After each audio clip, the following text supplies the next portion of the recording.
तीसरा स्थान प्राप्त किया है त्रिपुरा राज्य ने। एक बार जोरदार तालियां। मामिता मुसामुम ने 28वें राष्ट्रीय युवा महोत्सव लोक नृत्य प्रतियोगिता 2025 में तीसरा स्थान प्राप्त किया। त्रिपुरा के लिए गर्व का पल है जब मामिता मुसामुम ने 28वें राष्ट्रीय युवा महोत्सव लोक नृत्य प्रतियोगिता में शानदार तीसरा स्थान प्राप्त किया, जो कि भारत मंडपम नई दिल्ली में आयोजित की गई थी। त्रिपुरा राज्य अकादमी of Tipra culture dance group ने एक अद्भुत प्रदर्शन किया जिसने सभी को मंत्रमुग्ध कर दिया। इस समूह का नेतृत्व मामिता मुसामुम ने किया और इसने प्रतिभाशाली नाइटिंगेल देव वर्मा, शिवदयाल देव वर्मा, सूरज देव वर्मा, हम्पू देव वर्मा, सरिक देव वर्मा, बरखदमातिया, लाइसा देव वर्मा और अथुकिरी देव वर्मा शामिल थे। हर किसी ने मंच पर अपनी अलग छाप छोड़ी। उनके प्रदर्शन ने त्रिपुरा की समृद्ध और जीवंत संस्कृति को दर्शाया, जिसने हर दिशा से सराहना प्राप्त की। यह आयोजन राष्ट्रीय युवा महोत्सव का हिस्सा था, जो पूरे देश में युवा प्रतिभाओं के लिए एक महत्वपूर्ण मंच है, और ममिता की यह उपलब्धि इस बात का प्रमाण है कि त्रिपुरा का सांस्कृतिक महत्व राष्ट्रीय स्तर पर बढ़ रहा है। क्या शानदार मील का पत्थर है।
सबसे पहले और लेटेस्ट न्यूज देखने के लिए ध्यान रखें चीनी खोरान टीवी की स्क्रीन पर। के परिणाम घोषित करना चाहूंगा। तो तीसरे स्थान शुरू करते हैं। तीसरा स्थान प्राप्त किया है त्रिपुरा राज्य ने। एक बार जोरदार तालियां।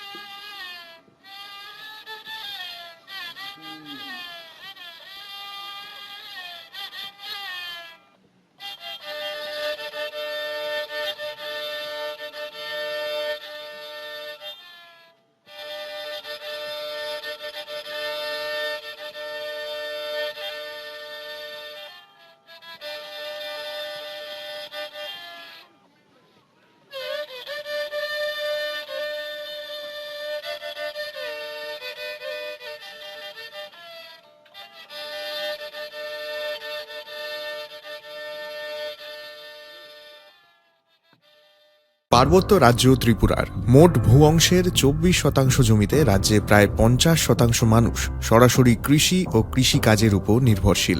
কৃষিক্ষেত্রে সেচের বাস্তবতাকে সহজলভ্য করতে এবং কৃষকদের জ্বালানি ও বিদ্যুৎ সমস্যা সমাধানের কথা চিন্তা করে 8ই মার্চ 2019-এ চালু করা হয় PM কুসুম যোজনা, যার মূল লক্ষ্য হল সৌরশক্তি ব্যবহার করে সৌর পাম্পের মাধ্যমে কৃষকদের জমিতে জল সেচের ব্যবস্থা করে দেওয়া। বর্তমানে ত্রিপুরার 3500-রও অধিক কৃষক PM কুসুম প্রকল্পের সুবিধা সরাসরি গ্রহণ করেছে। এর ফলে জমিতে সঠিক সময়ে জলের যোগান পাওয়ায় কৃষি ফসলের উৎপাদন যেমন বৃদ্ধি পাচ্ছে, তেমনি অন্যদিকে জমির উর্বরতাও বৃদ্ধি পাচ্ছে। আমরা তো এই সোলার জল আগে পাইতাম না, খুব কষ্টে আসলাম, পাতা খেতে করতাম পারি না, ধান চাষ করতাম পারি না। সোলার জল এসে আমরা অনেক খুব খুঁজি, সব পারি, অনেক ধান চাষ করতাম পারি, পাতা খেতে করতাম পারি, আমরা মন খুব খুশি। আগামী দিনে রাজ্যের বেশিরভাগ কৃষি জমিকে সেচের আওতায় আনতে এবং পার্বত্য এলাকায় যেখানে জলের অভাবে কৃষিকাজ বন্ধ হয়ে আছে সেই জমিতে কৃষিকে পুনঃস্থাপন করতে রাজ্য সরকার ও রাজ্যের পুনর্নবীকরণযোগ্য শক্তি উন্নয়ন সংস্থা অর্থাৎ ট্রেডা প্রতিনিয়ত এই প্রকল্পটিকে অগ্রাধিকার দিয়ে কাজ করে চলেছে। তাছাড়া এই প্রকল্পটি বাস্তবায়নের ক্ষেত্রে সরকার আপনাকে 90% ভর্তুকি প্রদান করে থাকে। অন্নদাতা কৃষক বন্ধুরা যারা সেচের অভাবে চাষাবাদ করতে পারছেন না, তাদের জন্য এবার সুখবর নিয়ে আসলো PM কুসুম প্রকল্প। সরকারি ভর্তুকিতে এই PM কুসুম প্রকল্প আপনাকে 25 বছরের জন্য সেচের নিরাপত্তা দেবে। এই প্রকল্পের সুবিধা নিতে আজই যোগাযোগ করুন ট্রেডার প্রধান কার্যালয়ে। প্রকল্প বাস্তবায়নের সকল রকম সহযোগিতা করবে বিদ্যুৎ দপ্তর। রাজ্য সরকার আপনার পাশে রয়েছে। কৃষকেরা সরাসরি জমির প্রমাণপত্র নিয়ে নিজ নিজ পঞ্চায়েত অথবা ট্রেডার দপ্তরে এবং দপ্তরের বিভিন্ন জেলার শাখা অফিসে আবেদন করে এই প্রকল্পটির সুবিধা গ্রহণ করতে পারেন। আত্মনির্ভর ভারতে কৃষকদের আত্মনির্ভর করে কৃষিজ ফসলের উৎপাদন ও আয়কে দ্বিগুণ করতে PM কুসুম যোজনা এক যুগান্তকারী প্রকল্প।